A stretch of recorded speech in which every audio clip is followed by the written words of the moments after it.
अयोध्या वो नगर जो देवों के मन में भी ईर्ष्या जगाता था, जहां की धूल भी चंदन की सुगंध लिए थी और सरयू की लहरें जहां संगीत बनकर बहती थी, आज मौन की एक गहरी अपारदर्शी चादर में लिपटी हुई थी। वो अयोध्या जिसके प्रासादों के शिखर सूर्य की प्रथम किरण का अभिनंदन करते थे और जिसकी गलियों का उत्सव रात्रि के अंधकार को भी पराजित कर देता था, आज अपने ही शोक के भार तले दबी एक जीवित समाधि सी प्रतीत हो रही थी। राम के बिना अयोध्या प्राण के बिना शरीर थी। राज्याभिषेक के लिए सजाए गए वंदनवार अब सूख कर झड़ चुके थे। उनके रंग फीके पड़ गए थे, जैसे नगर के सौभाग्य का रंग उतर गया हो। हवा में उत्सव की सुगंध के स्थान पर एक अनकही पीड़ा की नमी थी, जो हर सांस के साथ हृदय में उतर जाती थी। 14 वर्ष किसी ने कहा था, पर ये 14 वर्ष नहीं थे। ये तो एक अंतहीन रात्रि का आरंभ था, एक ऐसा कालखंड जिसकी गणना दिवसों या प्रहरों में नहीं, बल्कि प्रतीक्षा के क्षणों में की जानी थी। इसी विलाप करती हुई अयोध्या के हृदय में राज सिंहासन किसी अनाथ शिशु की भांति सोना पड़ा था। वो सिंहासन जो रघुकुल की कीर्ति और न्याय का प्रतीक था, आज एक रिक्तता का स्मारक बनकर रह गया था। और उस सिंहासन के ठीक सामने भूमि पर भरत बैठे थे, एक ऐसे व्यक्ति जिनके लिए यह सिंहासन नियत किया गया था, पर जिन्होंने इसे अपने ज्येष्ठ भ्राता के प्रति किए गए सबसे बड़े अन्याय का प्रतीक मानकर ठुकरा दिया था। भरत अयोध्या में थे, पर अयोध्या में रहते नहीं थे। उनका शरीर नगर की सीमा में था, पर उनकी आत्मा राम के साथ वनों में भटक रही थी। जब से वे चित्रकूट से लौटे थे, उन्होंने राजमहल के वैभव को विष की भांति त्याग दिया था। वे राजसी वस्त्रों में नहीं, बल्कि तपस्वियों के वल्कल वस्त्रों में थे। उनके केशों में जटाएं थी और उनका मुख एक निरंतर चलने वाले आत्मदंश और पश्चाताप की अग्नि में तप रहा था। उन्होंने अयोध्या के राज सिंहासन पर बैठने से इंकार कर दिया था। इसके स्थान पर उन्होंने नगर के बाहर नंदीग्राम में एक कुटिया बना ली थी।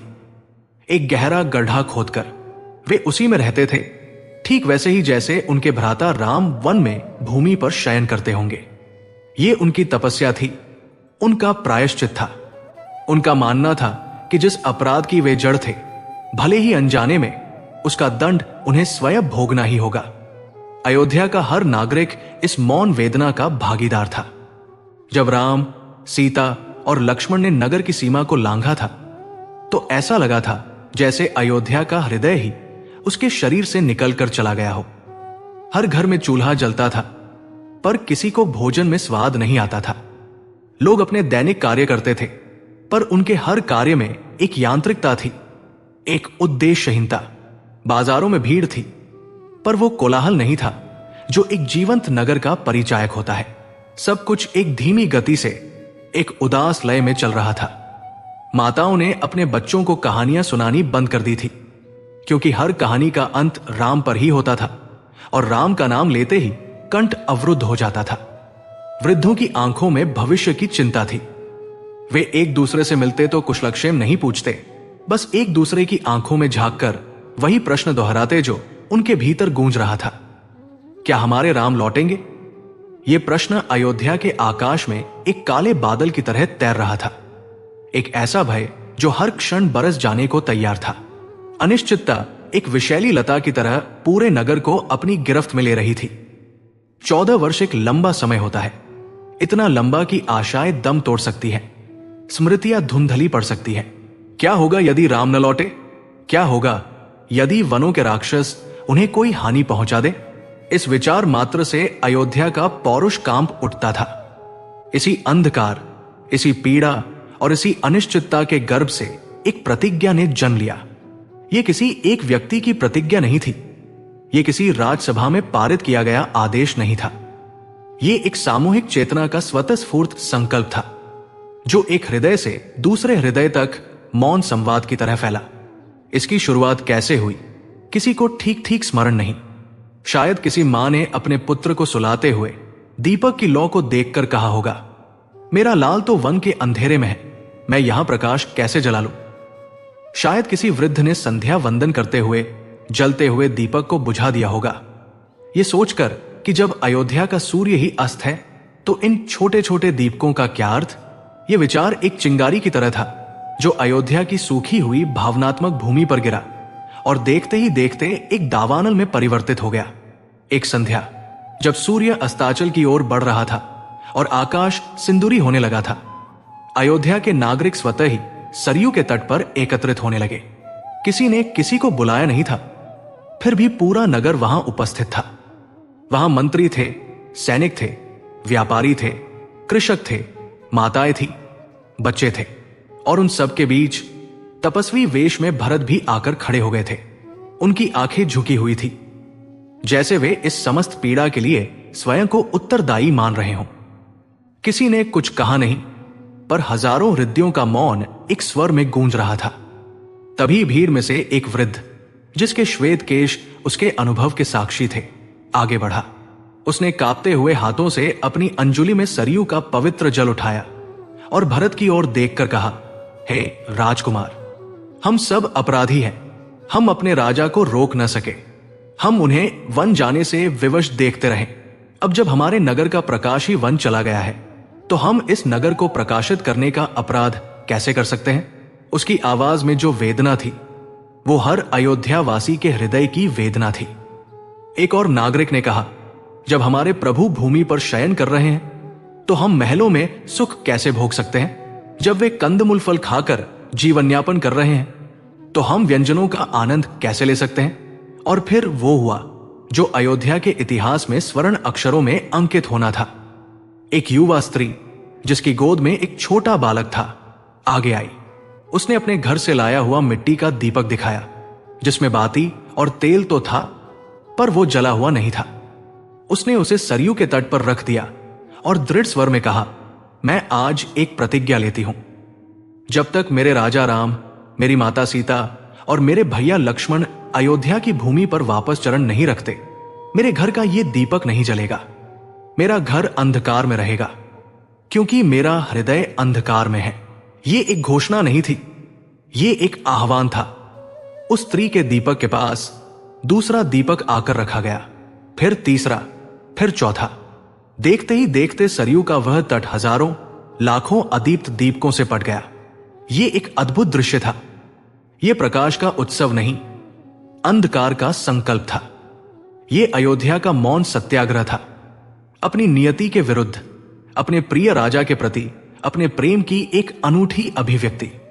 भरत ने जब यह देखा तो उनकी आंखों से अविरल अश्रुधारा बह निकली। उन्होंने घुटनों के बल बैठकर उन दीपकों की पंक्ति को प्रणाम किया। उन्होंने भी सरयू का जल हाथ में लिया और उनका गला रुंध गया। उन्होंने कहा, हे अयोध्या वासियों, आप धन्य हैं। आपका प्रेम ही राघव की शक्ति है। आज मैं भी आपके साथ ये प्रतिज्ञा लेता हूं। ये शरीर जो राम की धरोहर है, राजसी सुखों को भोगेगा नहीं। ये सिंहासन जो राम का है, राम के सेवक की खड़ाओं से ही शासित होगा। और ये अयोध्या जो राम की है, तब तक अंधकार में ही रहेगी, जब तक इसके सूर्य लौटकर इसे पुनः प्रकाशित नहीं कर देते। आज से अयोध्या में कोई दीपक नहीं जलेगा, कोई उत्सव नहीं मनाया जाएगा। हर घर एक तपोवन होगा और हर नागरिक एक तपस्वी। हमारी ये सामूहिक तपस्या ही हमारा बल बनेगी। ये अंधकार हमारा संकल्प है, हमारी परीक्षा है। उस दिन के बाद अयोध्या बदल गई। जैसे ही गोधूली की बेला आती, नगर एक अकल्पनीय अंधकार में डूब जाता। महलों के गवाक्ष जो कभी सहस्रों दीपकों की आभा से जगमगाते थे, अब सूनी आंखों की तरह आकाश को ताकते थे। गलियों में मशालों का प्रकाश नहीं था, केवल चंद्रमा की शीतल उदास चांदनी या तारों की टिमटिमाहट ही पथिकों का मार्ग प्रशस्त करती थी। रात्रि में अयोध्या एक ऐसा नगर लगता था जहां जीवन का कोई चिन्ह न हो, पर यह मृत्यु का सन्नाटा नहीं था, यह प्रतीक्षा की जीवंत खामोशी थी। इस अंधकार ने अयोध्या वासियों के जीवन को पूरी तरह से बदल दिया था। बच्चों को अब रात्रि में बाहर निकलने से भय लगता था। व्यापारियों ने सूर्यास्त से पहले ही अपने प्रतिष्ठान बंद करने सीख लिए थे। जीवन थम सा गया था, सिमट सा गया था, जैसे कोई कछुआ भय से अपने कवच में सिमट जाता है। पर इस अंधकार का एक और पक्ष भी था। इसने लोगों को भीतर झांकना सिखा दिया था। जब बाहर का प्रकाश समाप्त हो गया, तो हृदयों के भीतर राम नाम का दीपक और भी प्रज्वलित हो उठा। लोग एक दूसरे के और भी निकट आ गए। वे एक दूसरे का संबल बने।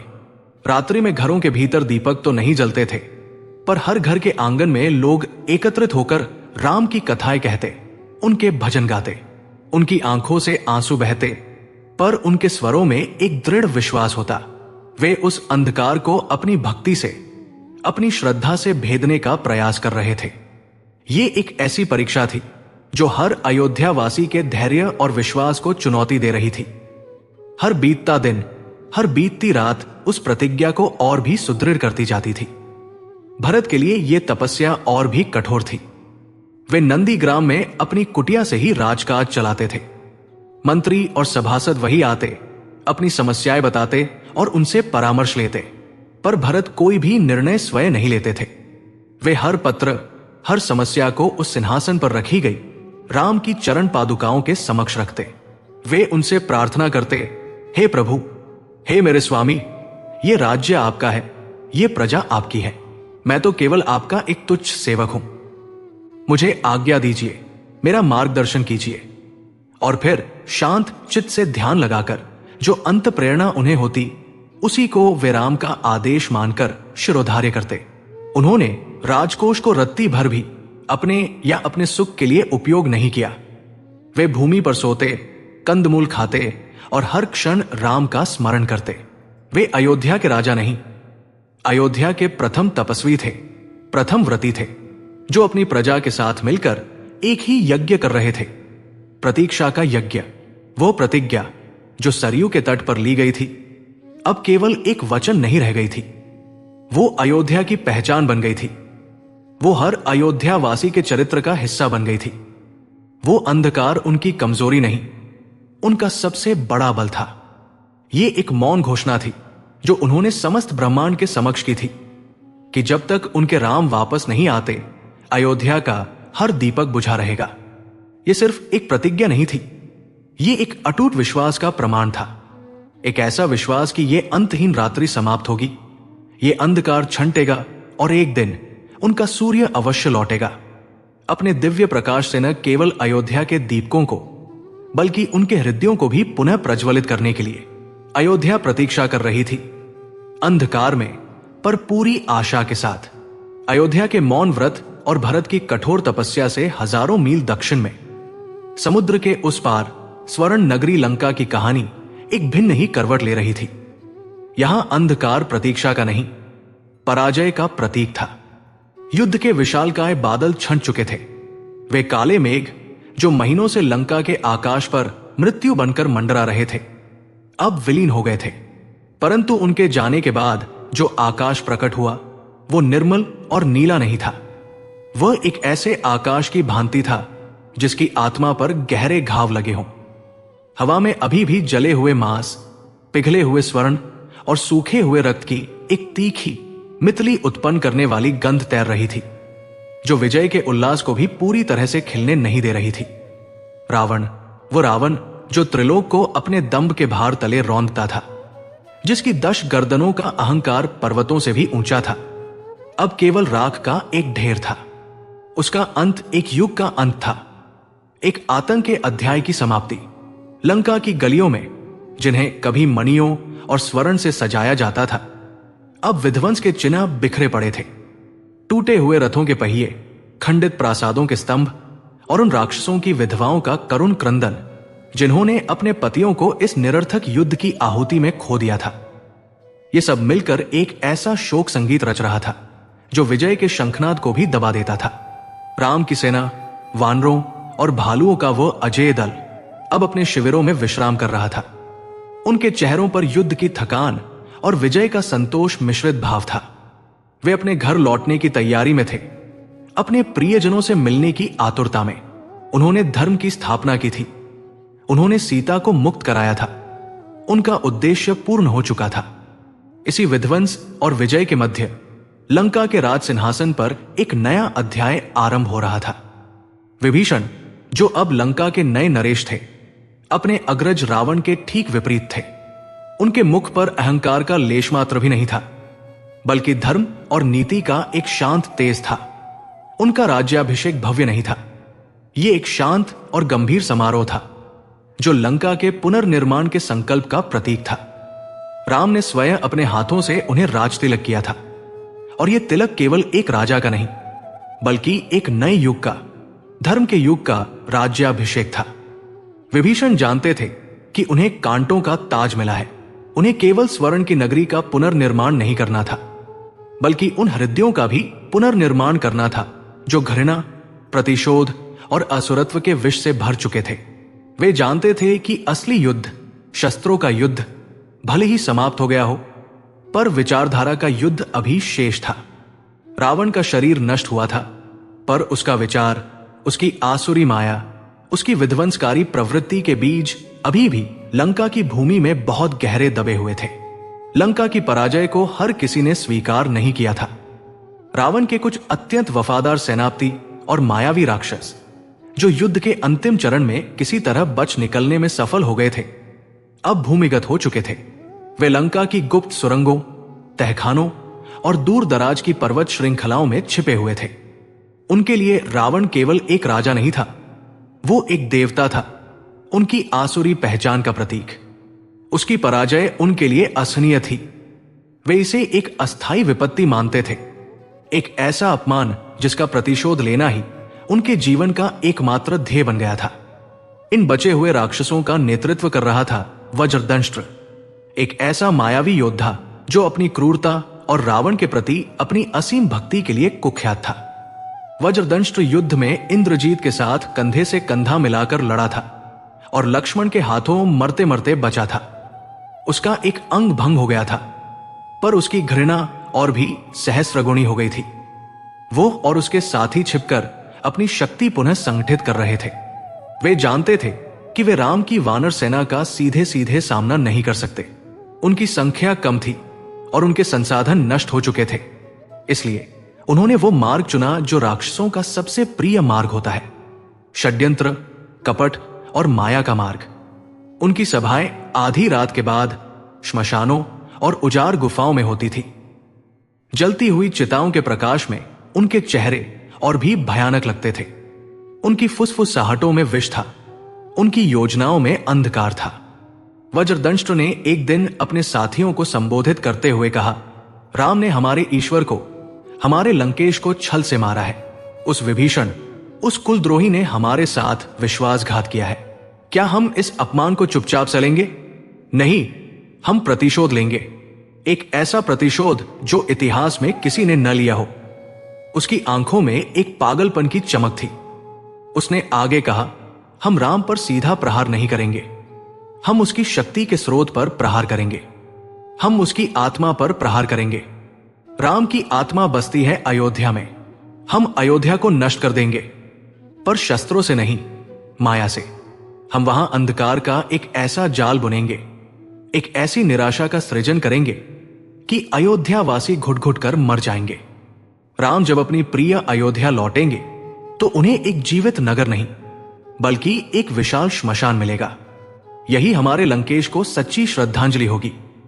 यह योजना इतनी भयावह थी कि एक क्षण के लिए वहां उपस्थित क्रूरतम राक्षस भी सिहर उठे, पर प्रतिशोध की अग्नि में उनकी मानवता पहले ही भस्म हो चुकी थी।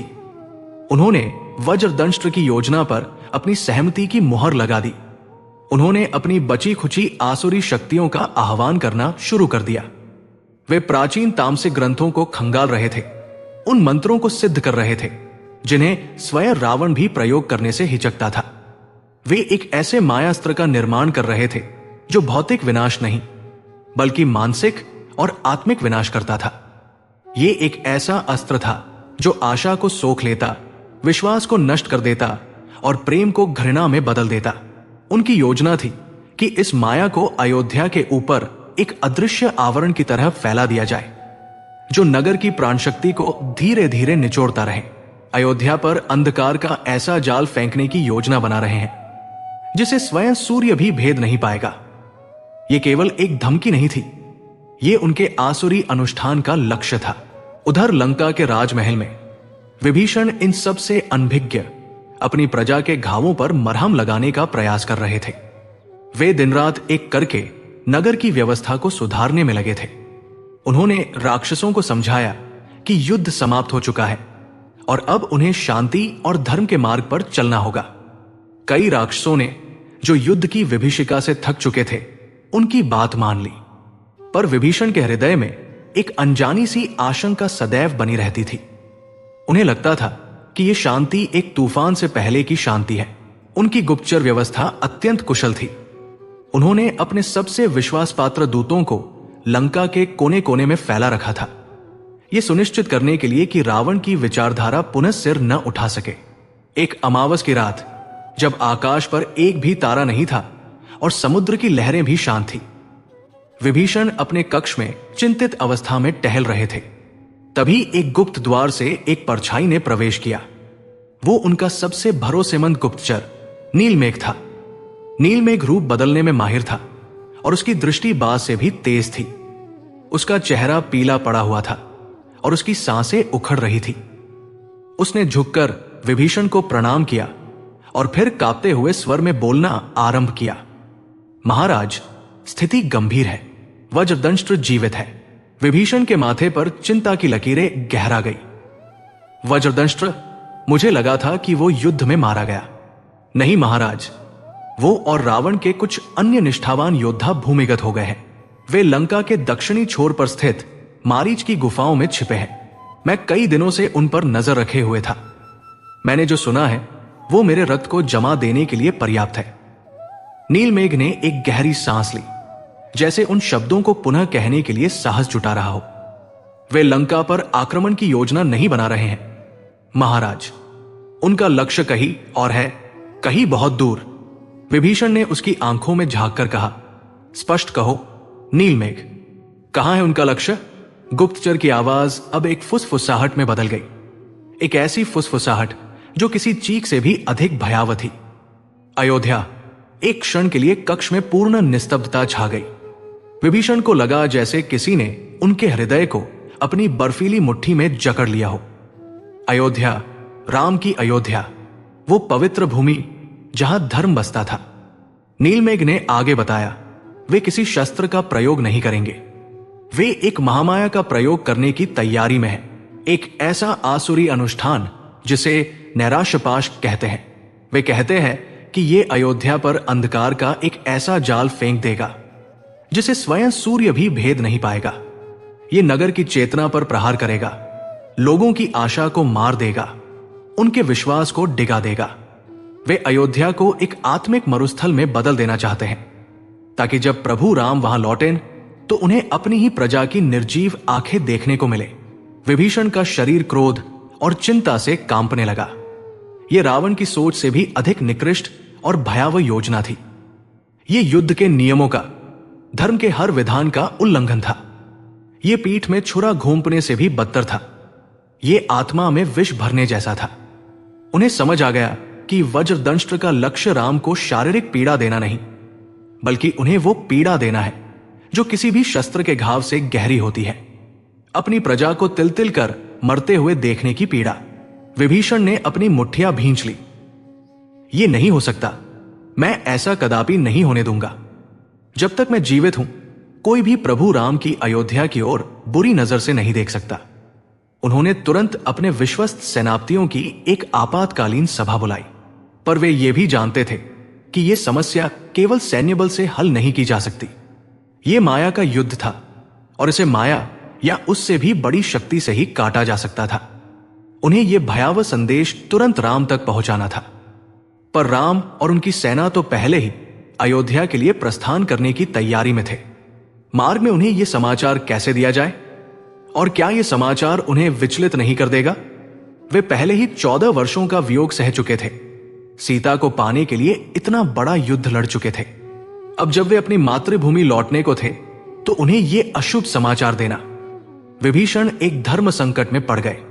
फिर उन्होंने निर्णय लिया, सत्य को छिपाया नहीं जा सकता, चाहे वो कितना भी कड़वा क्यों न हो। उन्होंने हनुमान को मन ही मन स्मरण किया। वे जानते थे कि इस संकट की घड़ी में केवल वही उनकी सहायता कर सकते हैं। केवल वही वायु वेग से उड़कर प्रभु राम तक ये गुप्त और भयावह संदेश पहुंचा सकते हैं। लंका की हवा में जो विजय का हल्का फुल्का उन्माद था, वो अब विभीषण के लिए एक गहन चिंता के धुएं में बदल चुका था। उन्हें पता था कि एक और युद्ध, एक अदृश्य युद्ध प्रारंभ हो चुका था। एक ऐसा युद्ध जो लंका की भूमि पर नहीं, बल्कि हजारों मील दूर अयोध्या के भाग्य पर लड़ा जाना था। रावण की चिता की राख अभी ठंडी भी नहीं हुई थी, पर उसी राख से एक नया और अधिक घातक षड्यंत्र जन्म ले चुका था। लंका के विध्वंस की राख से जन्मा षड्यंत्र अब केवल एक योजना नहीं रह गया था, वो एक जीवंत, श्वास लेते हुए अंधकार में परिवर्तित हो चुका था, जो अपने लक्ष्य की ओर बढ़ रहा था। दक्षिण के आकाश में, जहां से कुछ समय पूर्व तक युद्ध के अग्निबाणों ने नक्षत्रों को भी लज्जित कर दिया था, अब पुष्पक विमान एक शांत हंस की भांति तैर रहा था। उस विमान के भीतर 14 वर्षों की पीड़ा, प्रतीक्षा और परिश्रम का सुखद अंत मूर्त हो रहा था। भगवान राम, जिनके मुख पर युद्ध की थकान के स्थान पर एक प्रशांत तेज था, अपनी प्रिय सीता के साथ विराजमान थे।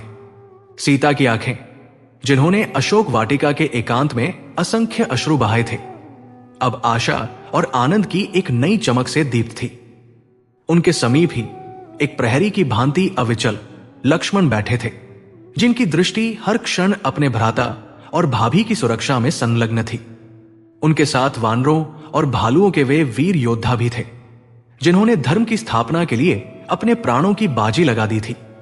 हनुमान, सुग्रीव, जामवंत, अंगद और नलनील। वातावरण में एक अद्भुत शांति थी, घर लौटते एक थके हुए पथिक की शांति। जैसे जैसे विमान उत्तर की ओर बढ़ता जा रहा था, नीचे का दृश्य बदल रहा था। समुद्र का अनंत नीला विस्तार समाप्त हुआ और भारत की हरी भरी भूमि ने उनका स्वागत किया। पर्वत श्रृंखलाएं ऐसी प्रतीत हो रही थी मानो ऋषिगण हाथ जोड़कर उनका अभिनंदन कर रहे हों। नदियां चांदी की पतली रेखाओं की भांति चमक रही थी, जैसे वे उनके स्वागत में गीत गा रही हों। राम सीता को वे स्थान दिखा रहे थे जिन्हें उन्होंने अपने वनवास के दौरान पार किया था। पंचवटी, जहां उन्होंने एक शांत कुटिया बसाई थी। किष्किंधा, जहां उनकी सुग्रीव से मित्रता हुई थी। और ऋष्यमुख पर्वत, जहां वे पहली बार हनुमान से मिले थे। हर स्थान एक स्मृति था, कुछ मधुर, कुछ पीड़ादायक, पर अब वे सब अतीत का हिस्सा थे। उनकी वापसी की खबर हवा से भी तेज फैल रही थी। जैसे जैसे विमान किसी ग्राम या नगर के ऊपर से गुजरता, नीचे से हर्ष और उल्लास का एक तुमुल नाद उठता। लोग अपने घरों से बाहर निकल आते, हाथ हिलाते, जय जयकार करते। राजा राम की जय का नारा आकाश में गूंज रहा था, और वो ध्वनि किसी भी संगीत से अधिक मधुर थी। परंतु इस आनंद और उल्लास के समानांतर एक अदृश्य शक्ति भी अपनी यात्रा पर थी। रावण के वे बचे हुए मायावी राक्षस, जिनकी रगों में प्रतिशोध का विष दौड़ रहा था, लंका से निकलकर अपनी योजना को क्रियान्वित करने में जुट गए थे। उनका नेतृत्व अब कोई साधारण सेनापति नहीं कर रहा था। उनका नायक था अंधकार, रावण का वह मायावी पुत्र जिसके अस्तित्व के बारे में संसार में बहुत कम लोग जानते थे। अंधकार का जन्म रावण की एक तांत्रिक रानी से हुआ था। वो इंद्रजीत की भांति शस्त्रों का धनी नहीं था, नहीं कुंभकर्ण की भांति शारीरिक बल का स्वामी। उसका बल था माया, भ्रम और मनुष्य के मन के गहरे भयों पर अधिकार। रावण ने उसे सदैव उपेक्षित रखा, क्योंकि उसकी शक्तियां प्रत्यक्ष युद्ध के योग्य नहीं थी। पर अंधकार ने इसे अपना अपमान समझा और गुप्त रूप से ऐसी आसुरी सिद्धियों को प्राप्त किया जो स्वयं रावण के लिए भी अज्ञात थी। अपने पिता और भाई की मृत्यु ने उसकी सोई हुई घृणा को जगा दिया था। वो राम से शस्त्रों से नहीं, बल्कि चेतना से युद्ध करना चाहता था। वो उन्हें एक ऐसा घाव देना चाहता था जो समय के साथ भरे नहीं, बल्कि और गहरा होता जाए। अंधकार और उसके अनुयायियों ने मार्ग में भ्रम और निराशा का एक अदृश्य जाल बिछाना आरंभ कर दिया था। वे जानते थे कि पुष्पक विमान को रोकना असंभव था, क्योंकि वो संकल्प शक्ति से चलता था। इसलिए उन्होंने विमान को नहीं, विमान के मार्ग को, उसके वातावरण को अपना लक्ष्य बनाया। जैसे ही राम का विमान मध्य भारत के विशाल वनों के ऊपर पहुंचा, वातावरण में एक अकस्मात अप्राकृतिक परिवर्तन आया। सूर्य, जो अब तक स्वर्ण की भांति चमक रहा था, सहसा पीला पड़ गया, जैसे किसी रोगी का मुख हो। उसकी किरणों में ऊष्मा के स्थान पर एक अनजानी सी सिहरन थी। वायु का प्रवाह, जो अब तक अनुकूल था, एकाएक रुक गया, जैसे किसी ने ब्रह्मांड की सांस को रोक दिया हो। चारों ओर एक भारी बोझिल सन्नाटा छा गया, ऐसा सन्नाटा जिसमें पेड़ों के पत्ते भी हिलने से डर रहे थे। विमान में बैठे वानर योद्धा, जो अब तक उल्लास में भरे थे, सहसा शांत हो गए। उनके हृदयों में एक अकारण उदासी भरने लगी। उन्हें युद्ध के वे दृश्य स्मरण हो आए जिन्हें वे भुलाना चाहते थे। अपने घायल साथी, अपने मृत बंधु। उन्हें लगने लगा कि इस विजय का मूल्य बहुत अधिक था। यह निराशा का पहला बीज था जो अंधकार की माया ने उनके मनों में बोया था। सुग्रीव ने इस परिवर्तन को भांप लिया। उन्होंने राम की ओर देखकर कहा, प्रभु, यह क्या है? प्रकृति का यह व्यवहार तो स्वाभाविक नहीं लग रहा। राम की दृष्टि शांत और गहरी थी। उन्होंने उस अदृश्य शत्रु की उपस्थिति को अपनी अंतरात्मा में अनुभव कर लिया था। उन्होंने केवल इतना कहा, धैर्य रखो सुग्रीव, यात्रा अभी शेष है। तभी वो रुका हुआ पवन एक प्रचंड झंझावात में बदल गया। काले विषैले धुएं जैसे बादल न जाने कहां से उमड़ आए और उन्होंने आकाश को चारों ओर से घेर लिया। दिन के तीसरे पहर में ही ऐसी घोर रात्रि का भ्रम होने लगा कि हाथ को हाथ सुझाई न दे। बादल केवल बादल नहीं थे, वे आकार बदल रहे थे। उनमें कभी रावण का दशमुखों वाला विकराल चेहरा उभरता तो कभी कुंभकर्ण का अट्टहास सुनाई देता। वे केवल दृष्टिभ्रम नहीं थे, वे भय के जीवंत चित्र थे। बिजली इस प्रकार कड़क रही थी मानो आकाश का हृदय ही फट जाएगा, और उसकी क्षणिक रोशनी में जो दृश्य दिखते वे और भी भयावह थे। नीचे हरे भरे वन अब श्मशान की भांति दिख रहे थे और नदियों का जल रक्त की भांति लाल प्रतीत हो रहा था। यह अंधकार की माया का दूसरा और अधिक शक्तिशाली प्रहार था। उसका उद्देश्य था भय और भ्रम उत्पन्न करके यात्रा की गति को धीमा करना। उसे हर हाल में राम को अयोध्या पहुंचने से विलंबित करना था, क्योंकि उसकी समस्त आसुरी शक्तियों का केंद्र एक विशेष मुहूर्त था, कार्तिक मास की अमावस्या की घोर रात्रि। ज्योतिष और तंत्र के अनुसार यह वर्ष की सबसे काली और लंबी रात होती थी। एक ऐसी रात जब आसुरी और तामसिक शक्तियां अपने चरम पर होती है। इसी रात्रि में वज्रदंष्ट्र को अयोध्या के ऊपर नैराश्यपाश का मायाजाल फेंकना था, और अंधकार का कार्य था यह सुनिश्चित करना कि उस मायाजाल के स्थापित होने से पहले राम वहां न पहुंच पाए। यदि राम अमावस्या से पहले अयोध्या पहुंच गए तो उनकी दिव्य उपस्थिति के कारण राक्षसों का अनुष्ठान सफल नहीं हो पाएगा। यह समय के विरुद्ध एक दौड़ थी, प्रकाश और अंधकार की एक अदृश्य प्रतिस्पर्धा। पुष्पक विमान उस आसुरी झंझावात में एक छोटी नौका की भांति हिचकोले खाने लगा। वानर सेना भयभीत हो उठी। अंगद ने अपनी गदा संभाल ली, मानो वो उन अदृश्य बादलों पर ही प्रहार कर देगा। हनुमान अपने प्रभु के चरणों के पास बैठ गए। उनकी आंखों में एक प्रश्न था। वे समझ नहीं पा रहे थे कि जब स्वयं नारायण उनके साथ है तो ये आसुरी माया इतना उत्पात कैसे मचा सकती है। लक्ष्मण, जिनकी 14 वर्षों की जागृति ने उनके स्नायुओं को फौलाद का बना दिया था, अब अपने धनुष पर प्रत्यंचा चढ़ा चुके थे। उनकी बाज जैसी तेज आंखें उस अंधकार में कुछ भेदने का प्रयास कर रही थी। उन्हें लग रहा था जैसे कोई अदृश्य शत्रु उन पर निरंतर मानसिक प्रहार कर रहा हो। उनके कानों में फुसफुसाहटें सुनाई दे रही थी। तुमने 14 वर्ष व्यर्थ ही गवाए लक्ष्मण। तुम्हारी पत्नी उर्मिला अकेली है, तुम केवल एक सेवक हो। यह माया उनके सबसे कमजोर क्षणों को, उनके दबे हुए दुखों को कुरेद रही थी। पर लक्ष्मण का अपने भ्राता के प्रति समर्पण उनकी सबसे बड़ी शक्ति थी। उन्होंने अपने मन को झटकार दिया और भी अधिक सतर्क हो गए। सीता ने राम का हाथ थाम लिया। उन्होंने लंका में इससे भी कहीं अधिक भयानक मानसिक यंत्रणा सही थी। रावण की धमकियां, त्रिजटा के स्वप्न, राक्षसनियों के ताने, वे इन सब से गुजर चुकी थी। उन्होंने इस माया को पहचान लिया। यह बाहर का अंधकार नहीं था, यह मन के भीतर अंधकार उत्पन्न करने का षड्यंत्र था। उन्होंने अपनी आंखें बंद कर ली और अपने पति के उस रूप का ध्यान करने लगी जिसने एक ही बाण से रावण के 10 शीशों को भेद दिया था। उनका विश्वास एक ऐसा कवच था जिसे कोई माया भेद नहीं सकती थी। राम शांत बने रहे। वे जानते थे कि यह शस्त्रों का युद्ध नहीं है। इस माया का उत्तर किसी दिव्यास्त्र से नहीं दिया जा सकता। ये धर्म और अधर्म का, संकल्प और भ्रम का सीधा टकराव था। उन्होंने अपनी आंखें बंद की। वे उस माया के स्रोत को खोजने का प्रयास करने लगे। उन्हें अपने योग बल से हजारों मील दूर एक पर्वत की चोटी पर बैठा अंधकार दिखाई दिया, जो अपनी पूरी तांत्रिक शक्ति से इस माया जाल को नियंत्रित कर रहा था। उन्हें वज्रदंष्ट्र भी दिखाई दिया, जो अयोध्या की सीमा के निकट पहुंचकर अपने अंतिम अनुष्ठान की तैयारी कर रहा था। और उन्हें अमावस्या की वो भयावह रात्रि भी दिखाई दी, जो उनके इस षड्यंत्र का केंद्र थी। राम सब कुछ समझ गए।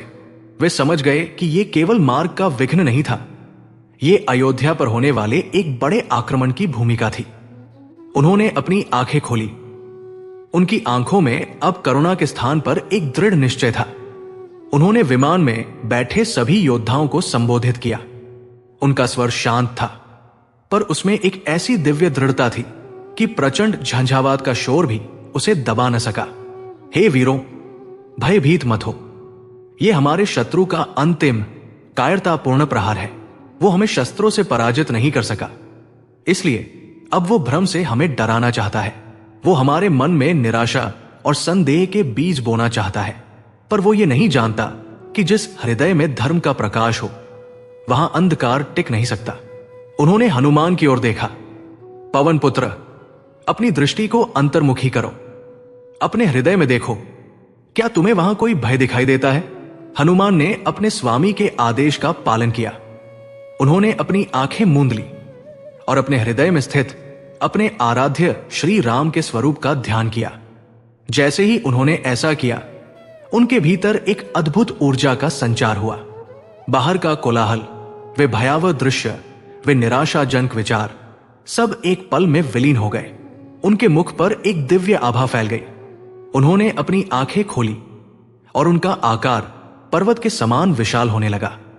राम ने फिर सुग्रीव, अंगद और जामवंत से भी वही करने को कहा। एक एक करके सभी योद्धाओं ने बाहरी कोलाहल से ध्यान हटाकर अपने भीतर की शक्ति को जगाना शुरू किया। उन्होंने उस विश्वास का स्मरण किया जिसके बल पर उन्होंने समुद्र पर सेतु बना दिया था। उस साहस को याद किया जिससे उन्होंने कुंभकर्ण जैसे योद्धा को भी पराजित कर दिया था। जैसे जैसे उनके मन का भय छंटता गया, बाहर की माया का प्रभाव भी क्षीण होने लगा। बादल अब उतने भयानक नहीं लग रहे थे। बिजली की कड़कड़ाहट में अब वो आतंक नहीं था। यह देखकर राम मुस्कुराए। उन्होंने सीता की ओर देखा, जिनकी आंखों में पूर्ण विश्वास था। फिर वे विमान के अग्रभाग पर आकर खड़े हो गए। उन्होंने कोई शस्त्र नहीं उठाया, किसी मंत्र का उच्चारण नहीं किया। उन्होंने केवल एक गहरी सांस ली और अपने संपूर्ण अस्तित्व की दिव्यता को उस वातावरण में प्रवाहित कर दिया। उनके शरीर से एक हल्का, स्निग्ध नीला प्रकाश फूटने लगा। यह प्रकाश आक्रामक नहीं था। यह चंद्रमा की चांदनी की भांति शीतल और शांत था। यह सत्य का प्रकाश था, धर्म का प्रकाश था, मर्यादा का प्रकाश था। वह प्रकाश जैसे ही फैला, आसुरी मायाजाल ऐसे छंटने लगा जैसे सूर्योदय के समय कोहरा छंट जाता है। वे काले भयावह बादल तिरोहित हो गए। वो प्रचंड झंझावात एक सौम्य समीर में परिवर्तित हो गया। दिन में जो रात्रि का भ्रम उत्पन्न हो गया था, वो समाप्त हो गया और सूर्य एक बार फिर अपनी पूरी महिमा के साथ आकाश में चमकने लगा। नीचे की धरती पुनः हरी भरी और जीवंत हो उठी। एक क्षण में ही सब कुछ वैसा ही सामान्य हो गया जैसा पहले था। हजारों मील दूर अपनी पर्वत चोटी पर बैठा अंधकार इस आकस्मिक परिवर्तन से तिलमिला उठा। उसे ऐसा लगा जैसे किसी ने उसके मस्तिष्क पर सहस्रों सूर्यों के तेज से एक साथ प्रहार कर दिया हो। उसकी आंखों के आगे अंधेरा छा गया और उसके मुख से रक्त का फव्वारा छूट पड़ा। उसकी महामाया खंडित हो चुकी थी। वो समझ गया कि वो किसी साधारण मनुष्य से नहीं, बल्कि साक्षात उस शक्ति से टकरा रहा था जो इस सृष्टि का संचालन करती है। वो पीड़ा और क्रोध में चीख पड़ा, पर उसकी चीख पहाड़ों से टकराकर उसी के कानों में लौट आई। पुष्पक विमान में अब पुनः शांति और उल्लास का वातावरण था। योद्धागण अपने प्रभु के इस अद्भुत प्रभाव को देखकर नतमस्तक थे। उन्होंने समझ लिया था कि सबसे बड़ा युद्ध बाहर नहीं, भीतर लड़ा जाता है। राम अपने स्थान पर वापस आकर बैठ गए। उनके मुख पर वही शांत भाव था। पर अब उनकी दृष्टि में एक नई गंभीरता और एक नई त्वरा थी। वे जानते थे कि उन्होंने मार्ग का विघ्न तो दूर कर दिया है, पर असली संकट अभी भी अयोध्या पर मंडरा रहा है। कार्तिक मास की अमावस्या निकट आ रही थी और उन्हें हर हाल में उससे पहले अपनी अयोध्या पहुंचना था। पुष्पक विमान अब और भी तीव्र गति से अपने गंतव्य की ओर उड़ चला, एक ऐसे मौन संकल्प के साथ कि वो अंधकार को उसके अंतिम षड्यंत्र में सफल नहीं होने देगा। पुष्पक विमान जब अंधकार की आसुरी माया के चंगुल से मुक्त हुआ तो उसमें सवार प्रत्येक योद्धा के हृदय में एक नई ऊर्जा और उल्लास का संचार हो गया। प्रभु राम की दिव्य आभा ने न केवल बाह्य अंधकार को बल्कि उनके मनों में क्षण भर के लिए उपजे भय और निराशा को भी छिन्न भिन्न कर दिया था। वानर और भालू सैनिक पुनः अपने स्वाभाविक हर्षोल्लास में लौट आए थे।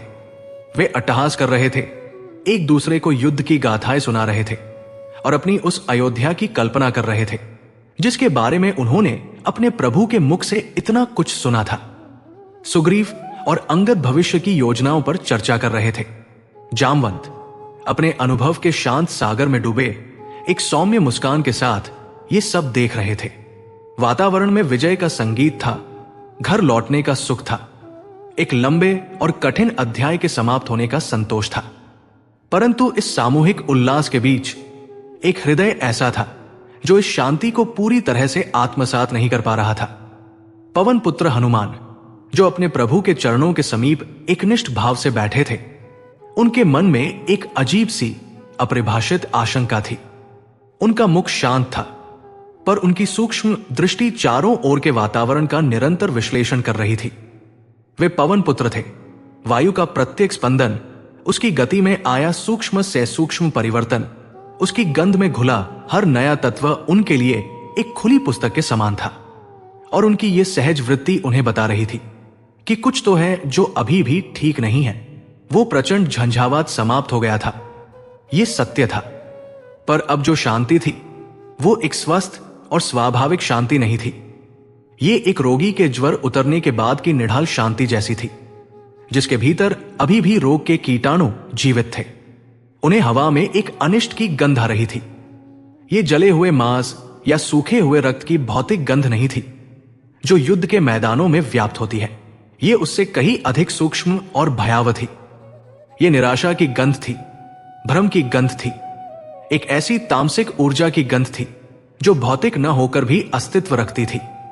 जब भी समीर का कोई झोंका विमान से टकराता तो उसमें फूलों की सुगंध और मिट्टी की सौंधी महक के साथ एक क्षण के लिए ये अपरिचित, मन को खिन्न करने वाली गंध भी घुल जाती और फिर विलीन हो जाती, जैसे कोई अदृश्य सर्प फुंकार मारकर छिप गया हो। हनुमान के अतिरिक्त और कोई इस सूक्ष्म संकेत को पकड़ नहीं पा रहा था। बाकी सब के लिए तो ये केवल शुद्ध ताजी हवा थी। हनुमान ने अपने स्थान से उठकर विमान के किनारों पर टहलना शुरू कर दिया। वे नीचे पृथ्वी की ओर देख रहे थे। वही हरे भरे जंगल, वही चांदी सी चमकती नदियां, सब कुछ सामान्य लग रहा था। पर हनुमान की दृष्टि सामान्य से परे देख सकती थी। उन्हें लगा जैसे पेड़ों के पत्तों का हरा रंग कुछ फीका है, जैसे उनमें जीवन की ऊर्जा का प्रवाह कुछ मंद पड़ गया हो। उन्हें नदियों का प्रवाह भी कुछ धीमा, कुछ अलसाया हुआ सा लगा। यह कोई बड़ा परिवर्तन नहीं था, इतना सूक्ष्म कि कोई और ध्यान भी न दे, पर हनुमान के लिए यह एक चेतावनी थी। यह ऐसा था मानो कोई अदृश्य शक्ति धीरे धीरे प्रकृति की प्राण शक्ति को सोख रही हो। फिर उनकी दृष्टि अपने साथियों वानर सेना पर पड़ी। वे उत्साह में थे, हंस बोल रहे थे, पर हनुमान ने कुछ ऐसा देखा जिसने उनके संदेह को और भी गहरा कर दिया। उन्होंने देखा कि नल, जो सेतु निर्माण के समय अपनी इंजीनियरिंग की सटीकता के लिए प्रसिद्ध थे, अपने एक साथी को उत्तर दिशा की ओर इशारा करके बता रहे थे कि अयोध्या उसी दिशा में है, जबकि वास्तव में विमान एक भिन्न दिशा में जा रहा था। ये छोटी सी भूल थी जिसे उनके साथी ने हंसकर सुधार दिया, पर नल जैसे कुशल योद्धा के लिए दिशा भ्रम होना अस्वाभाविक था। फिर उन्होंने एक और दृश्य देखा। दो वानर सैनिक जो युद्ध में एक दूसरे के लिए प्राण देने को तैयार थे, किसी बहुत पुरानी निरर्थक बात पर उलझ पड़े थे। उनका विवाद इतना बढ़ गया कि वे एक दूसरे को कटु वचन कहने लगे। उनकी आंखों में एक अपरिचित क्रोध था, जो उस छोटे से कारण के अनुपात में बहुत अधिक था। एक एक करके हनुमान ने ऐसे कई छोटे छोटे उदाहरण देखे। कोई सैनिक अचानक गुमसुम होकर एकटक शून्य में ताकने लगता, जैसे वो अपने वर्तमान को भूलकर किसी दुखद अतीत में खो गया हो। कोई दूसरा सैनिक जो अपनी वीरता के लिए जाना जाता था, अचानक अपने अस्त्रों को जांचने लगता, जैसे उसे उन पर विश्वास ही न रहा हो। यह सब बहुत ही रहस्यमय तरीके से हो रहा था। हर कोई इसे युद्ध की थकान या घर लौटने की अधीरता का परिणाम मानकर अनदेखा कर रहा था। पर हनुमान जानते थे कि यह केवल थकान नहीं है, यह एक सुनियोजित आक्रमण था। यह एक ऐसा विष था जिसे बूंद बूंद करके उनकी सेना की आत्मा में घोला जा रहा था। हनुमान ने पूरी तरह से महसूस कर लिया कि यह कोई प्राकृतिक बाधा नहीं, बल्कि एक शक्तिशाली मायावी शत्रु का काम है जो अदृश्य रहकर वार कर रहा है। पिछला आक्रमण, वो झंझावात, एक प्रत्यक्ष घोषणा की तरह था। शत्रु ने अपनी पूरी शक्ति से प्रहार किया, और जब प्रभु राम ने अपनी दिव्यता प्रकट की तो वो परास्त होकर पीछे हट गया। पर वो हारा नहीं था, उसने केवल अपनी रणनीति बदल दी थी। अब वो एक विशाल गदा से प्रहार नहीं कर रहा था, बल्कि एक अदृश्य विषबुझी सुई से चुभन कर रहा था। वो जानता था कि वो पुष्पक विमान को रोक नहीं सकता, वो राम, लक्ष्मण या हनुमान जैसे महावीरों को सीधे चुनौती नहीं दे सकता। इसलिए उसने सबसे कमजोर कड़ी को चुना था, साधारण सैनिकों का मन।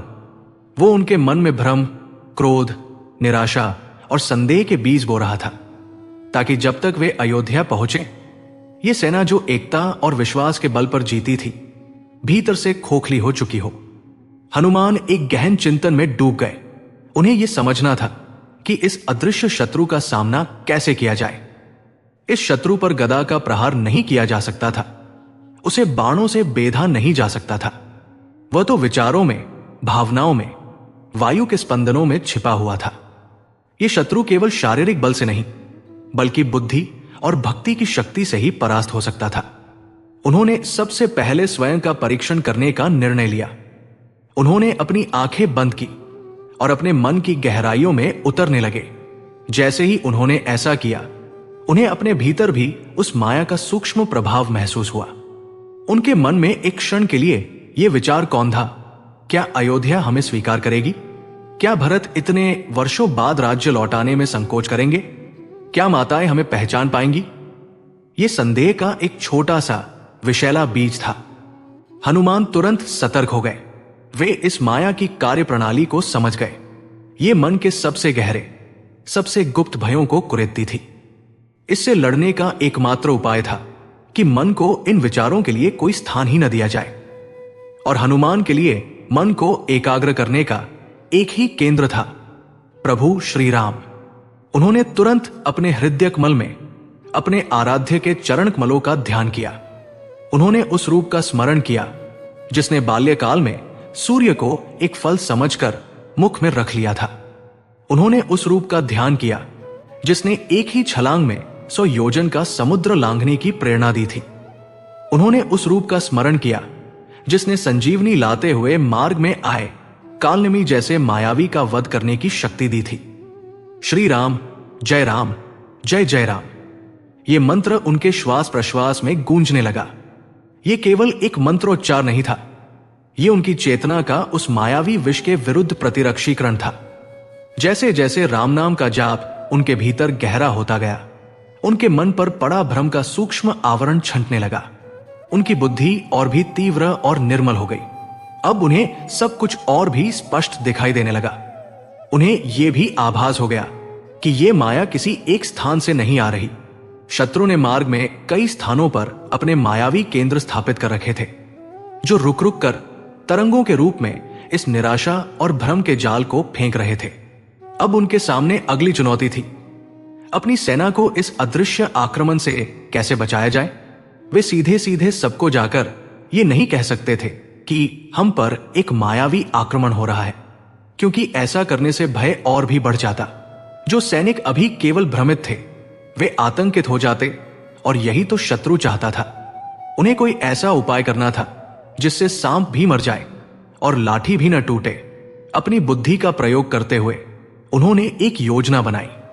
वे सबसे पहले जामवंत के पास गए। जामवंत अपनी आयु और अनुभव के कारण इस तरह के सूक्ष्म परिवर्तनों को समझने की क्षमता रखते थे।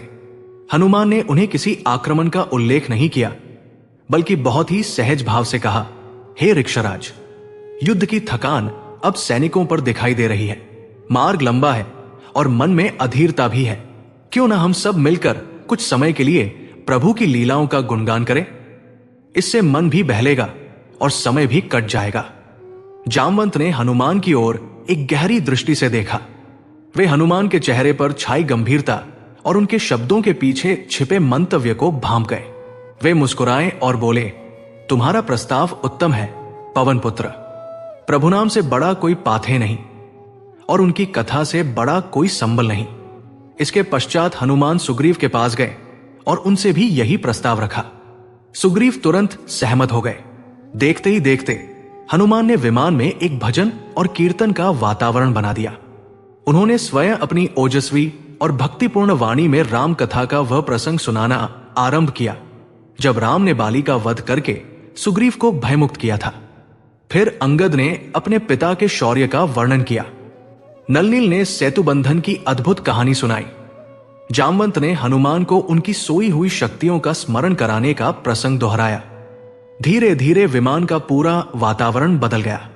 जो सैनिक अब तक निरर्थक विवादों या निराशाजनक विचारों में उलझे थे, उनका ध्यान अब इन वीर और भक्तिपूर्ण कथाओं की ओर खिंच गया। राम कथा एक औषधि की भांति काम कर रही थी। ये उनके मनों से भ्रम के विष को धो रही थी और उनके हृदयों को पुनः साहस, निष्ठा और आशा से भर रही थी। राम और सीता भी मंद मंद मुस्कुराते हुए इस कथारस का आनंद लेने लगे।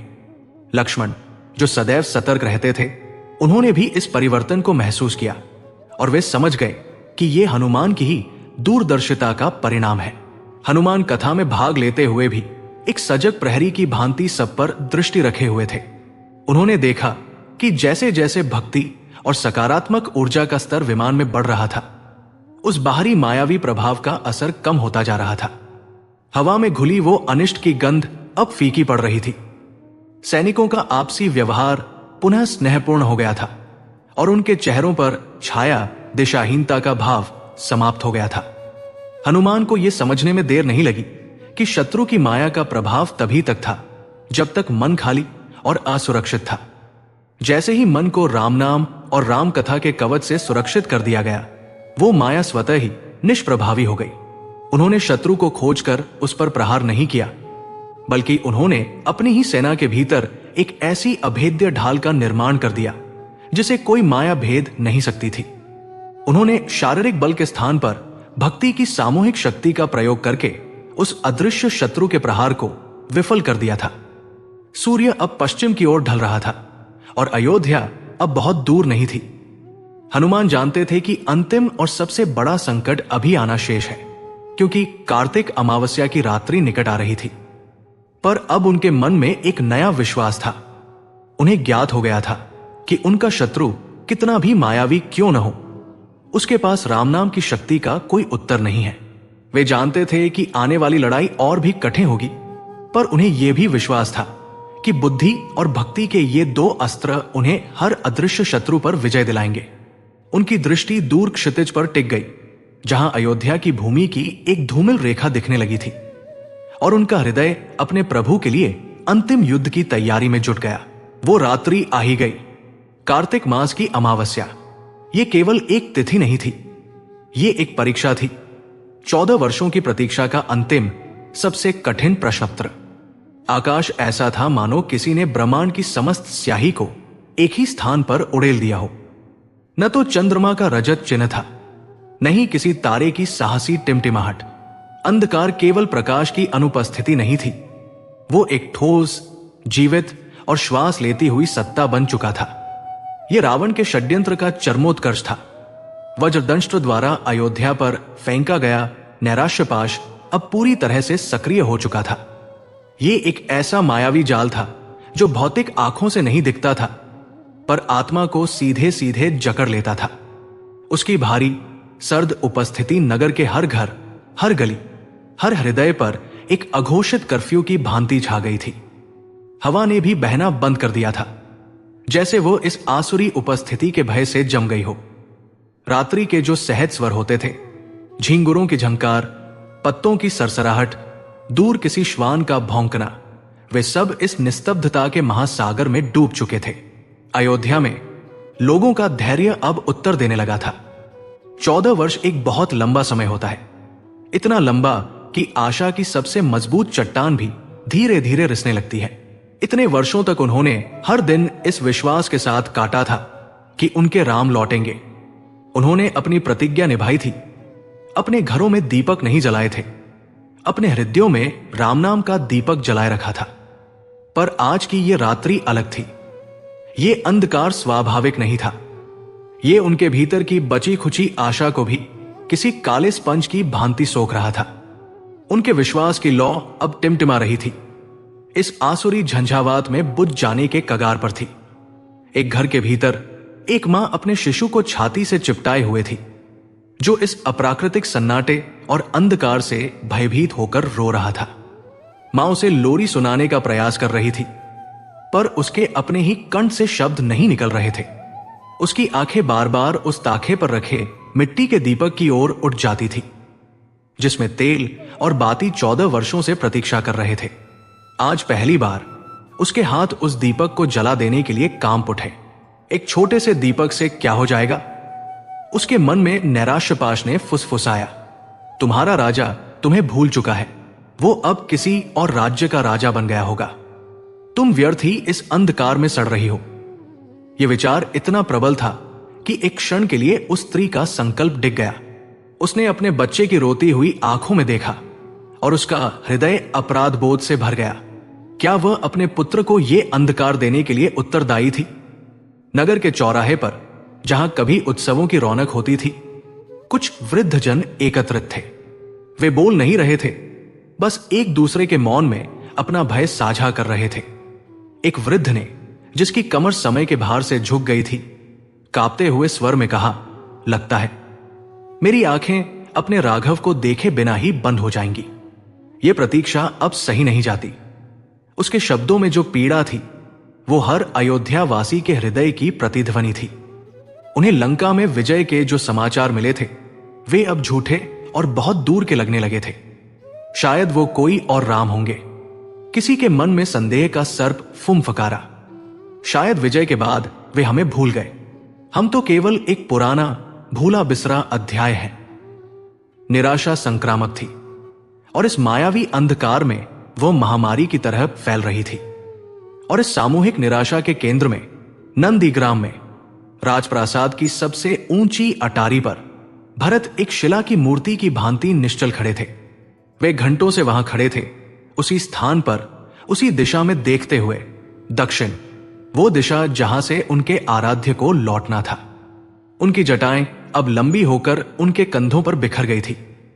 उनका शरीर तपस्या की अग्नि में तपकर कृश हो गया था, पर उनकी आंखें अब भी खुली थी, उस अंधकार को भेदने का एक व्यर्थ प्रयास कर रही थी। पर आज उन आंखों में प्रतीक्षा का तेज नहीं, बल्कि एक गहरा अतल संदेह था। नैराश्यपाश का सबसे घातक प्रहार उसी हृदय पर हो रहा था, जो अयोध्या के विश्वास का केंद्र था। भरत के भीतर एक ऐसा तूफान उठा हुआ था, जिसे बाहर का कोई भी व्यक्ति देख नहीं सकता था। 14 वर्ष तक उन्होंने जिस अपराध बोध को अपनी तपस्या से शांत करने का प्रयास किया था, वो आज एक ज्वालामुखी की भांति फूट पड़ा था। उनके कानों में उस आसुरी माया ने उनकी मां कैकेयी का स्वर उत्पन्न कर दिया था, देखा भरत, अंत में तुम ही राजा बने। तुमने ही राम को वन भेजा और अब उसकी वापसी के मार्ग को भी तुमने ही अवरुद्ध कर दिया है। ये अंधकार तुम्हारी ही देन है। यह स्वर इतना वास्तविक था कि भरत का शरीर कांप उठा। उन्होंने अपने कानों पर हाथ रख लिए, पर वो आवाज बाहर से नहीं, भीतर से आ रही थी। उन्हें अपनी प्रतिज्ञा पर संदेह होने लगा था। हे प्रभु, वे मन ही मन चीत्कार उठे, क्या मेरा हठ ही अयोध्या के इस कष्ट का कारण है? क्या मैंने अपनी भक्ति के अहंकार में अपनी पूरी प्रजा को इस अंधकार में धकेल दिया? उन्हें लगने लगा कि उनका विश्वास, जिस पर वे इतना गर्व करते थे, वो केवल उनका अंधविश्वास था। एक ऐसा अंधा विश्वास जिसने तर्क और वास्तविकता को देखना बंद कर दिया था। माया ने अपना अगला बाण चलाया। अब उन्हें राम का शांत गंभीर स्वर सुनाई दिया, पर उसके शब्दों में स्नेह नहीं, उपालंब था। तुमने ये क्या किया भरत? मैंने तुम्हें प्रजा का ध्यान रखने को कहा था, उन्हें अंधकार में डुबोने को नहीं। तुम्हारी प्रतिज्ञा ने मेरे लौटने के मार्ग को ही अंधकारमय कर दिया है। मैं कैसे आऊं? यह इतना भयानक विचार था कि भरत का हृदय बैठने लगा। उन्हें लगा जैसे वे ही अपने भ्राता के मार्ग में सबसे बड़ी बाधा बनकर खड़े हैं। वे ही अपराधी है, वे ही दोषी है। क्या अंधकार की शक्तियां सच में इतनी प्रबल हो गई थी कि वे प्रकाश को हमेशा के लिए निगल जाएंगी?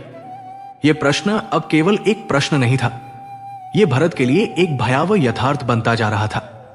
उन्हें लगने लगा कि रावण की मृत्यु एक भ्रम थी। असली रावण तो वो आसुरी शक्ति है जो कभी नहीं मरती, जो केवल रूप बदलती है।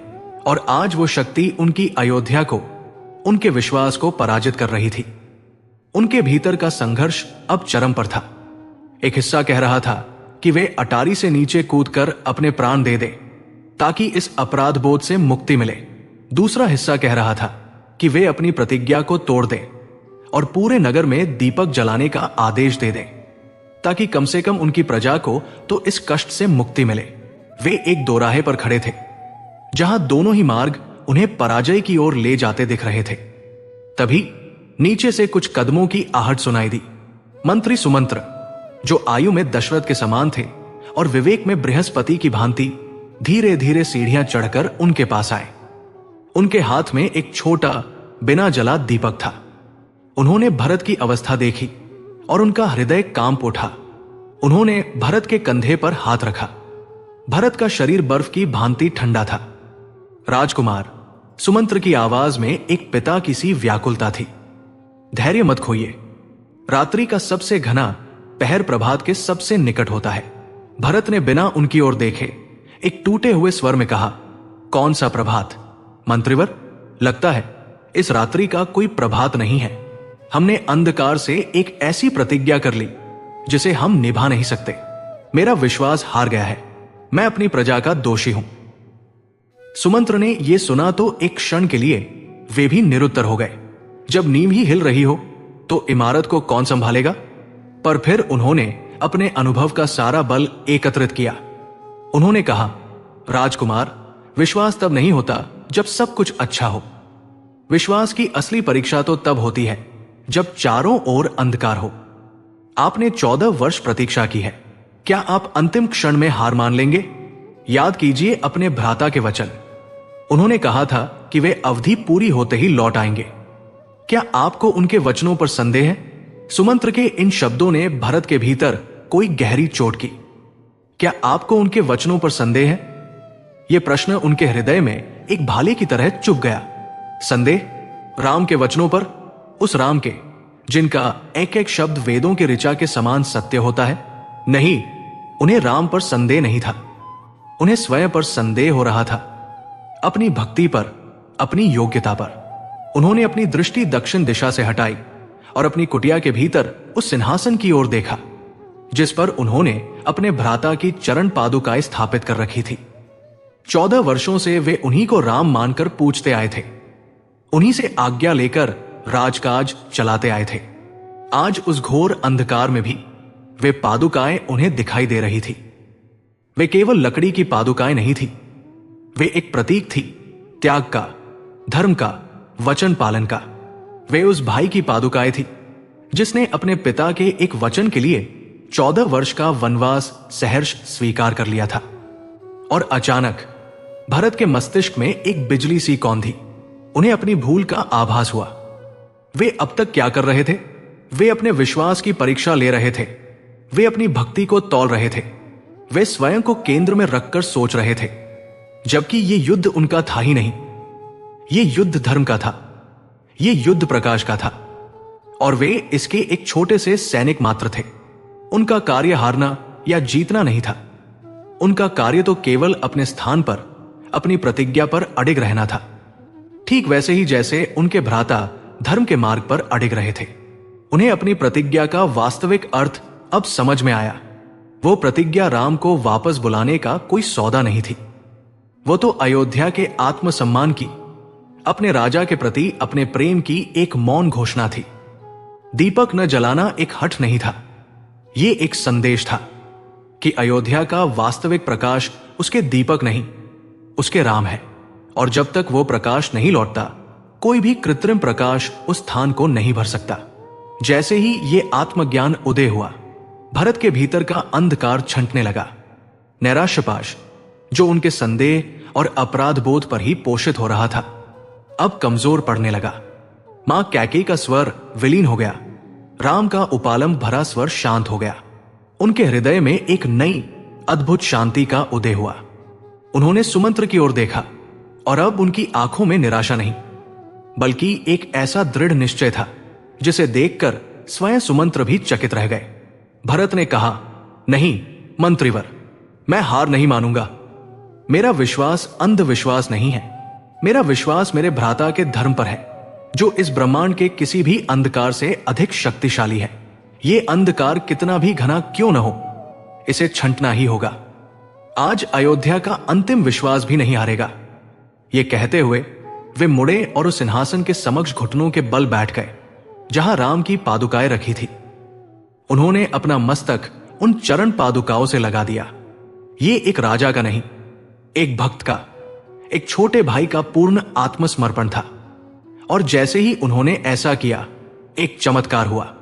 यह कोई बाह्य चमत्कार नहीं था, यह एक आंतरिक अनुभूति थी, जो एक हृदय से दूसरे हृदय तक फैली। भरत के उस दृढ़ संकल्प से एक ऐसी आध्यात्मिक ऊर्जा का संचार हुआ, जिसने नैराश्यपाश के प्रभाव को काटना शुरू कर दिया। अयोध्या के लोगों ने, जो अपने घरों में निराशा में डूबे बैठे थे, उन्होंने सहसा अपने भीतर एक नई शक्ति का अनुभव किया। जिस मां के हाथ दीपक जलाने को उठ रहे थे, वे रुक गए। उसने अपने बच्चे को और भी जोर से गले लगा लिया और उसके कानों में फुसफुसाया, रो मत मेरे लाल, तेरे राजा आने वाले हैं। जो वृद्ध मृत्यु की बात कर रहे थे, वे चुप हो गए। उनमें से एक ने आकाश की ओर देखकर कहा, नहीं, मेरे प्राण तब तक नहीं निकलेंगे जब तक मैं अपने राघव के दर्शन न कर लूं। पूरे नगर की चेतना जैसे एक साथ जाग उठी। अंधकार अभी भी उतना ही घना था, रात्रि अभी भी उतनी ही काली थी, पर अब उस अंधकार में भय नहीं था। अब उसमें एक मौन, दृढ़ प्रतीक्षा थी। अयोध्या का अंतिम विश्वास जाग चुका था। उसने आसुरी माया को पराजित कर दिया था। और तभी दूर दक्षिण के उस स्याह आकाश में, जिसे सब एकटक देख रहे थे, एक अत्यंत सूक्ष्म नन्हा सा बिंदु प्रकट हुआ। पहले तो लगा कि यह केवल आंखों का भ्रम है, पर फिर वो बिंदु धीरे धीरे एक स्थिर गति से बड़ा होने लगा। वो एक तारे की भांति टिमटिमा नहीं रहा था, वो एक सुनहरे प्रकाशपुंज की भांति आगे बढ़ रहा था। वो पुष्पक विमान था, जो अपने स्वामी को लेकर अमावस्या के अंधकार को चीरता हुआ अपनी अयोध्या की ओर आ रहा था। अयोध्या वासियों का संघर्ष समाप्त हो चुका था। उनकी प्रतीक्षा का फल अब उनके द्वार पर था। अमावस्या की वो रात्रि अपने चरम पर थी, एक ऐसी निस्तब्धता में डूबी जहां स्वयं समय भी अपनी गति भूल गया था। अयोध्या में जहां भरत का आत्मसमर्पण एक नए विश्वास को जन्म दे रहा था, वहीं नगर की सीमाओं के ठीक बाहर एक अदृश्य युद्ध अपने अंतिम और सबसे निर्णायक चरण में पहुंच चुका था।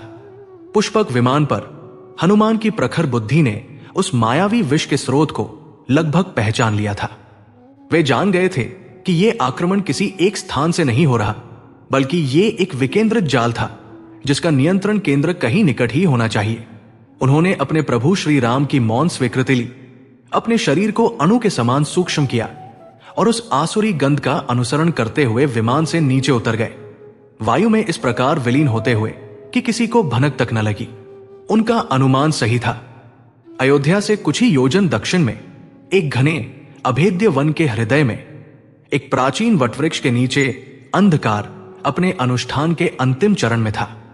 भूमि पर रक्त और कृष्ण पदार्थों से एक जटिल मंडल बनाया गया था, जिसके केंद्र में वो पद्मासन लगाए बैठा था।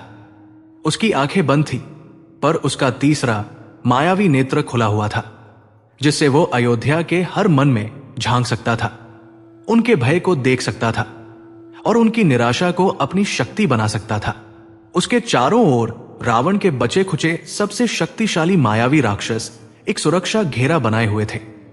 उनके मंत्रोच्चार से वायु में एक ऐसा विषाक्त कंपन उत्पन्न हो रहा था जो किसी भी साधारण प्राणी के मस्तिष्क को विक्षिप्त कर सकता था। वे अपने अंतिम महाविनाशकारी प्रहार के लिए तैयार थे। एक ऐसा प्रहार जो अयोध्या के जागृत होते विश्वास को पुनः कुचलकर उसे सदा के लिए सुला देता। हनुमान उस स्थान पर एक अदृश्य प्रेत की भांति पहुंचे। उन्होंने उस अभेद्य सुरक्षा घेरे को देखा। वे चाहते तो एक ही क्षण में अपनी गदा के प्रहार से उन सबका संहार कर सकते थे, पर वे जानते थे कि यह भौतिक युद्ध नहीं है। अंधकार की शक्ति उसके शरीर में नहीं, उसके द्वारा बुने गए नैराश्य पाश में थी। यदि उसे शारीरिक रूप से मार भी दिया तो भी उसका यह मायाजाल अयोध्या को अपनी गिरफ्त में लिए रहेगा, शायद हमेशा के लिए। इसे जड़ से नष्ट करना था। हनुमान एक वृक्ष के शिखर पर बैठ गए, अपनी श्वास को संयमित किया और अपने हृदय में श्री राम का ध्यान केंद्रित किया। उन्होंने अपनी समस्त इंद्रियों को समेटकर केवल अपनी चेतना को उस मंडल की ओर भेजा और तब उन्होंने उस अदृश्य राक्षस अंधकार को ललकारा। यह वाणी की ललकार नहीं थी, यह चेतना की ललकार थी जो सीधे अंधकार के मस्तिष्क में एक वज्र की भांति टकराई। हे निशाचर, हे कायर, छिपकर प्रहार करना तुम्हारी प्रकृति हो सकती है, पर तुम ये भूल गए कि जिस अयोध्या पर तुमने अपनी कुदृष्टि डाली है वो मेरे प्रभु राम की है, और जहां राम का एक भी भक्त श्वास ले रहा हो वहां तुम्हारा अंधकार टिक नहीं सकता। अंधकार का ध्यान भंग हो गया। उसने अपनी आंखें खोली और उसकी दृष्टि क्रोध से लाल हो गई। उसने अपनी मायावी दृष्टि से चारों ओर देखा, पर उसे कोई दिखाई नहीं दिया। कौन हो तुम? सामने आने का साहस नहीं है क्या, तुच्छ प्राणी? हनुमान की चेतना ने पुनः प्रहार किया। मैं वही हूं जिसने अकेले तुम्हारी स्वर्ण नगरी लंका को जलाकर राख कर दिया था। मैं वही हूं जिसने तुम्हारे अहंकारी पिता के अभिमान को समुद्र में डुबो दिया था। मैं राम का दास हनुमान हूं और आज मैं तुम्हारे इस भ्रम के खेल का अंत करने आया हूं। अंधकार अठास कर उठा। उसका हास्य ऐसा था मानो सूखी पत्तियां एक दूसरे से रगड़ खा रही हों। हनुमान, तुम यहां तक पहुंच गए, यह तुम्हारी कुशलता है, पर तुम मूर्ख हो। तुम मुझसे लड़ ही नहीं सकते। मेरा शस्त्र माया है, भ्रम है। मैं तुम्हारे मन में प्रवेश कर सकता हूं। क्या तुम जानना चाहोगे कि तुम्हारे अपने मन की गहराइयों में क्या छिपा है? संदेह। तुम अपने प्रभु की सेवा करते हो, पर क्या उन्होंने तुम्हें कभी अपना माना? तुम सदा एक सेवक ही रहे, एक पशु। तुम्हारे अपने साथी वानर तुमसे ईर्ष्या करते हैं। तुम्हारी कोई अपनी पहचान नहीं है। तुम केवल राम की एक परछाई हो। यह अंधकार का सबसे घातक प्रहार था, क्योंकि वो सत्य और असत्य का एक विषैला मिश्रण था, पर वो ये नहीं जानता था कि वह किससे बात कर रहा है। हनुमान का मन एक ऐसा निर्मल सरोवर था जिसमें राम भक्ति के अतिरिक्त और कोई लहर नहीं उठती थी। उन्होंने उस प्रहार को अपने भीतर आने दिया, पर वो विष उनकी भक्ति के अमृत से टकराकर स्वतः ही निष्प्रभ हो गया। हनुमान की चेतना ने शांत पर दृढ़ स्वर में उत्तर दिया, मेरी पहचान यही है कि मैं राम का दास हूं, और यही मेरा सबसे बड़ा गौरव है। परछाई का अपना कोई अस्तित्व नहीं होता, वो प्रकाश का ही एक अंग है, और तुम अंधकार, तुम प्रकाश के अभाव मात्र हो। तुम्हारा अपना कोई स्वतंत्र अस्तित्व ही नहीं है। ये उत्तर एक दार्शनिक सत्य था जिसने अंधकार के अहंकार के मूल पर ही चोट की। वो तिलमिला उठा, पर ठीक उसी क्षण जब वो अपनी पूरी शक्ति से हनुमान की चेतना पर अंतिम प्रहार करने वाला था, एक और उससे भी कहीं अधिक शक्तिशाली घटना अयोध्या में घट रही थी। नगर के एक निर्धन छोर पर एक छोटी सी कुटिया के भीतर एक 7 वर्षीय बालिका, जिसका नाम आस्था था, अपनी मां की गोद में दुबकी हुई थी। उसकी मां, जो दिन भर के परिश्रम से थक चुकी थी और इस निराशाजनक अंधकार से लगभग टूट चुकी थी, अपनी बेटी को सांत्वना देने का असफल प्रयास कर रही थी। सो जा बेटी, वो कह रही थी, शायद सुबह सब ठीक हो जाएगा। पर आस्था की आंखों में नींद नहीं, एक गहन प्रश्न था। उसने अपनी मां के आंसुओं से भीगे चेहरे को देखा और अपनी तोतली पर दृढ़ आवाज में पूछा, मां, पिताजी कहते थे कि विश्वास में बहुत शक्ति होती है।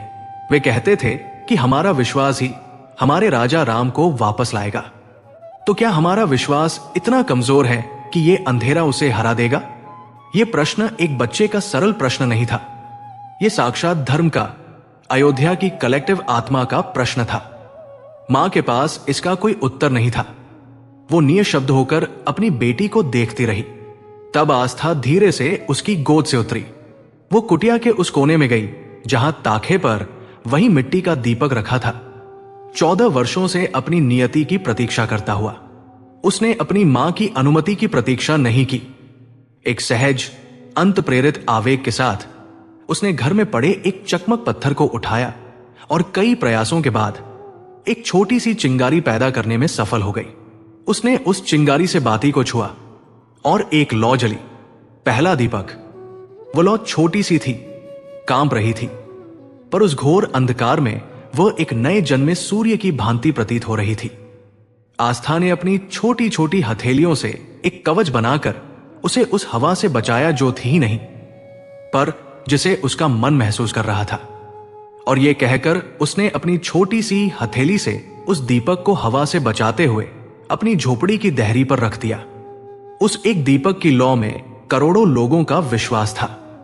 वो केवल आस्था का दीपक नहीं था, वो भरत के समर्पण का दीपक था, वो सुमंत्र के विवेक का दीपक था, वो उस मां के आंसुओं का दीपक था, वो उन वृद्धों की प्रतीक्षा का दीपक था। जैसे ही वो दीपक दहरी पर रखा गया, उसकी रोशनी ने एक दिव्य ऊर्जा को जन्म दिया। वो रोशनी केवल उस कुटिया तक सीमित नहीं रही, वो एक लहर की तरह फैली, पहले उस गली में, फिर उस मोहल्ले में और फिर पूरे नगर के आकाश में। वो रोशनी सीधे दक्षिण दिशा में एक प्रकाश स्तंभ की तरह उठी, एक ऐसा देदीप्यमान स्वर्णिम स्तंभ जिसने अमावस्या के अंधकार को चीर दिया। हनुमान और अंधकार के युद्ध क्षेत्र में यह प्रकाश स्तंभ एक अप्रत्याशित प्रलय की भांति पहुंचा। अंधकार ने जैसे ही उस प्रकाश को देखा, वो पीड़ा से चीख पड़ा।